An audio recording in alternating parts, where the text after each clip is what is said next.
Agent Under Fire is a game released by EA back in the... Agent Under Fire, and that's PH Fire. We all know what that means, don't we? Ugh. Oh no, it's just fire, normal fire.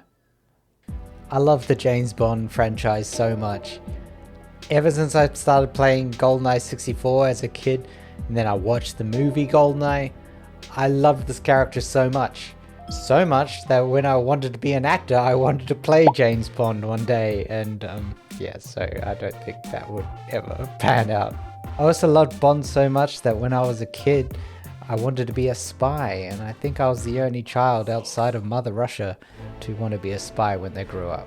I remember when this game first was announced in magazines and stuff, and I thought this game looked amazing, and it still does, but basically back in the day I just played World's Not Enough on the Nintendo 64, so I was ready for the next generation of Bond game and Bond graphics, and Pierce Brosnan was the Bond at the time, and I was ready to see his face in these graphics in this generation instead of his face looking like the side of a tree. Looks like we have company, Zoe. Keep a firm grip on the wheel. I'll hold them off. That's not Pierce Brosnan. Anyway, after protesting to no one that gave a shit, I accepted that other people can play James Bond and that change is a normal part of life. Yay! So yeah, I really don't like the look of this James Bond or the voice. It just seems too campy and I don't know. It just doesn't work for me. I don't know, this guy just doesn't come off natural. It feels like a guy trying to be Bond, doing a Bond impersonation. And it's not charming. Nice form. There is a redeeming factor to this Bond where he has very powerful legs and a remarkable sense of balance, and he can climb ladders only using his feet. This is an original story with voice actors that sound like the characters from the movies. Let's get on with it, shall we? May I present our new BMW Z8? With a few modifications, of course. Forward-mounted rockets. And for some reason they carried over the Q character as being R and not Q, where I'm pretty sure that was just like a passing witty remark from Pierce Brosnan's Bond to John Cleese's R, calling him R instead of Q. And you might be, this is 007. If you're Q, does that make him R? Ah, yes, the legendary 007 wit. Or at least half of it.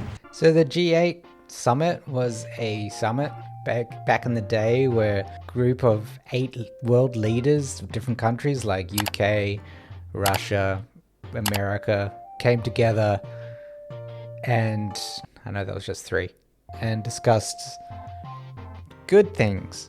Yay! Benevolent plans they have for their people. And Malprave wanted to clone them and make them evil, which is not what politicians are.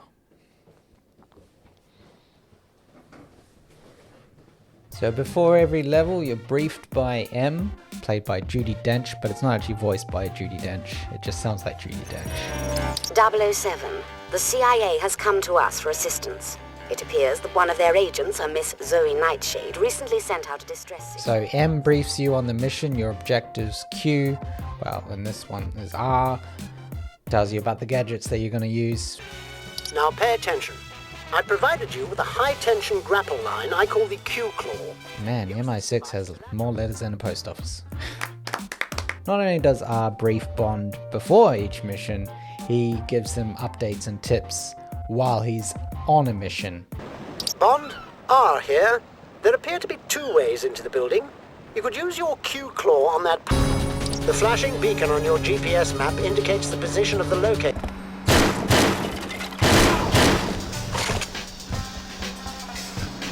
Bond, your Q laser could cut through that. How does he know what Bond is looking at? Yes, it's one of those old school Bond games where M and Q are in constant contact with Bond.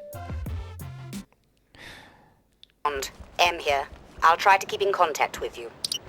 Oh, good. So you got them micromanaging your every move. You got Zoe yelling at him. I wouldn't blame Bond if he threw himself in front of a car. More like Agent Under Tire. So the gadgets you get to use are pretty cool. You get the Q decryptor, which opens doors for you. In metaphorical sense. No, in a literal sense, it opens encrypted doors for you. And you get this Q remote thing, which is used a lot, where you can first you get a code for whatever machine you want to operate, and then you use it to operate that machine. For example, you can drop pallets on people from cranes, or you can operate machines. Eventually you get a jetpack, and I have a history of jetpacks on my channel and talking about them when they don't belong in a game. It's not called From Russia with Jetpacks. It's not called From Jetpacks with Love. Jetpacks! Jetpacks! Jetpacks! That has nothing to do with the story of From Russia with Love. It comes from Thunderball. But anyway, I'm not going to nerd out. So jetpack is good in this game because it's an original story. It's not based on a movie. Jetpacks! Jetpacks! Yeah, jetpack's good. You get a jetpack. Jetpack. There's something really satisfying with the way you use your laser on padlocks. I don't know what it is. It could be just the sound of it. 007. What?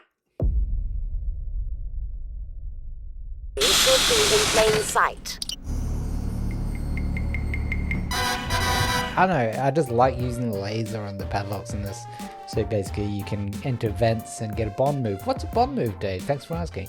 Back in the day, there was these things called Bond moves, and you get points for doing something Bond would do, like shoot explosive barrels. You can sneak in vents, doing certain stunts while driving, or blowing up petrol stations. Innocent employees be damned. The driving missions are simple fun, full of gadgets and action. I sometimes look back at these old EA Bond games and I think, wow, we really had it good, just with the music and the gadgets and the corny acting, and it's just simple fun. And then I played First Light, and then I thought, fuck EA. So the boss fights are kind of fun, but the thing is, the game wants you to think like Bond and use your gadgets, but honestly, you can just keep shooting the boss and until they get to their final positions, and then you do the thing that makes them die. I can see what they were trying to do, but it feels like a prototype that they definitely improved on with Nightfire and Everything or Nothing. Forklifts. 007 Racing trauma. Won't leave me. It just won't leave me. What's with James Bond and forklifts? For this generation, the facial animation is really well done. Also, the environments do scream James Bond. Not literally. There's like mountainscapes and huge facilities. This building on top of a snowy mountain reminds me of On Her Majesty's Secret Service, for example. It's got the huge stained glass window of Malprave. It's really well made. I really like the look of the game. It's all very Bondian, Bondish even. There's a lot of bondage happening. We'll just put it that way. For EA's first fully fledged James Bond story and game, it's really good. But it does feel like a prototype in retrospect after playing Nightfire and Everything or Nothing, and it really is a lot better than I thought it was. Back in the day I didn't really like it, but now I played it again, I was like, you know what, it's good. James Bond kind of looks like George Lazenby, but he's got Roger Moore's creepy horniness scaled up, and yeah, it's uncanny and weird. It's as short as Oddjob and as campy as my playstyle in GoldenEye 64, on which I challenge anybody. You can't win. It gets a 7 out of 10 from me. Why? Because it's my channel. Subscribe, or I kill you. I can't make that threat. I won't kill you. Once again, I don't know how to end. I'll just go Bond. Mr. Bond? It's the insurance damage waiver for your beautiful new car. Nice form.